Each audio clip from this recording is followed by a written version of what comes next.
All right, so you want to learn how to hack, right?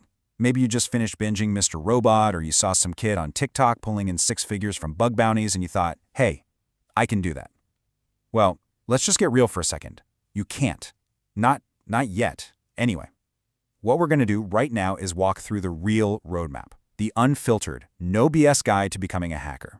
This is the one that nobody wants to hear, but believe me, it's the one you need to. Okay, let's talk about the very first trap that almost everyone falls into. And it's an expensive one. You get that first jolt of motivation. You jump on Reddit, and suddenly you are convinced you need some $1,000 dedicated hacking laptop with like 32 gigs of RAM.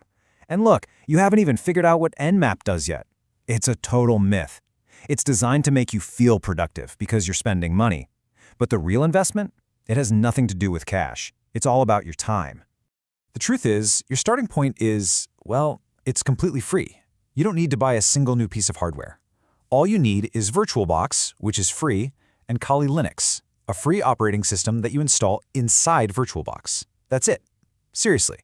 The computer you're using to watch this right now, it's all you need. The real price of admission isn't paid with your credit card. No.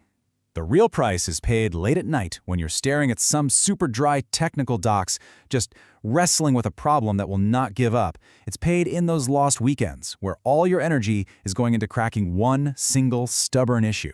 See, you're not just learning commands, you're literally forging mental calluses. You're rewiring your brain to think differently, to be a problem solver. And yeah, you might even start dreaming in terminal commands. That is the true cost of getting in the game. And this brings us to what I call the first great filter. This is the moment that separates the people who are just curious from the ones who are actually dedicated.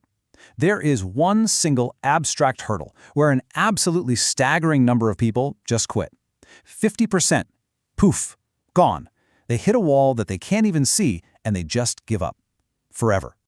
So what is it? What's this big, scary filter? It's the TCP three-way handshake. And look, this isn't some cool tool or a command you can type into a terminal. It's a totally abstract concept about how two computers start talking to each other online. You know, SYN, SYNAC, ACK. It sounds simple enough when you read it, right?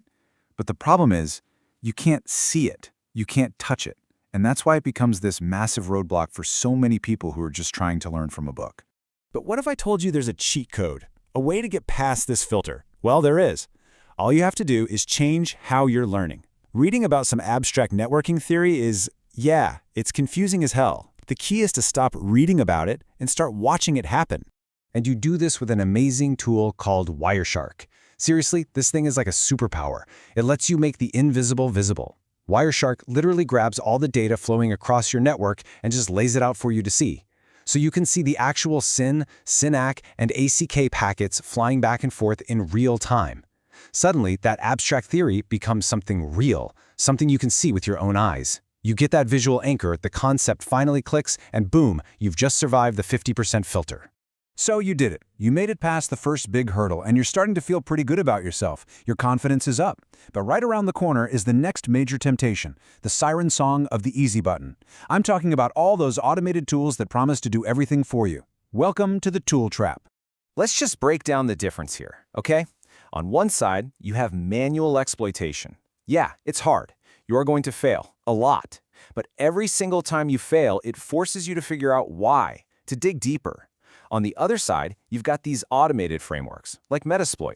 They feel super powerful at first, but they hide everything that's actually happening. They're just black boxes. It either works or it doesn't, and when it doesn't, you learn absolutely nothing. It creates dependency, not skill. And this is maybe the most critical lesson you have to burn into your brain. In this field, failure is your best friend. It's your greatest teacher. When you build an exploit by hand and it breaks, you're forced to troubleshoot every single piece, the payload, the shellcode, the target. You're actively problem solving. You're learning. But when you just press a button in Metasploit and it fails, you're just stuck. You're left completely in the dark with no idea why it went wrong. And you walk away having learned zero. Okay, let's move on to the next phase of the journey. You've dodged the tool trap, you're building some real, solid skills, things are clicking. But then, something weird happens. Just when you start to feel like you actually know what you're doing, you decide to learn something new. And bam, you feel like a total beginner again. Welcome, my friends, to the suck again cycle. And this question right here It's going to follow you for your entire career. You've just gotten good at network scanning, you feel like you finally understand basic exploits, but the second you step into a new domain, all that confidence you built just evaporates. It feels like you're back at square one. And I'm here to tell you, that feeling is 100% normal. Let's just take an example. Say you decide, okay, I'm going to get into web hacking now.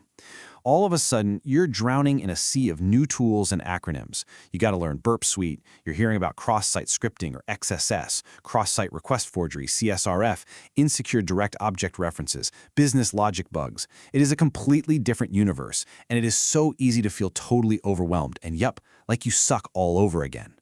But listen to me. This is the most important part. That feeling, the feeling of being a beginner again, it is not a sign that you are failing. It is the signature of progress. It is proof that you are pushing yourself out of your comfort zone and into something new and challenging. Every single expert you look up to has felt this exact same way, over and over again. You have to learn to embrace that feeling. Okay, so we've talked about the big filters, the traps you need to avoid, and the whole psychological roller coaster of this thing. So now, let's zoom out. Let's look at the real, long-term path, from building those first mental calluses all the way to true mastery. And I need you to really look at this timeline. We are not talking about weeks here, people. We're talking about years. Your goal for the first 3 months, just survive that 50% filter. By month 6, you're hopefully starting to see why manual hacking is so much better than just clicking buttons. Your whole first year is basically just getting used to that suck again cycle. It might be year 3 before you even start to find your specialty, your niche. And writing your own tools in Python, that's year 5, maybe more. This is a marathon, not a sprint. But once you put in that work, once you've built that solid as a rock foundation, this whole new universe just opens up to you. This is the payoff. This is the reward for all that pain. You can dive deep into cloud security, become a malware analyst, a corporate pen tester, a mobile security expert, a world-class web hacker. The list goes on and on. The choice becomes yours, but only because you stuck with it when everyone else walked away. So there it is. No sugarcoating. No fake promises about getting rich in 6 months.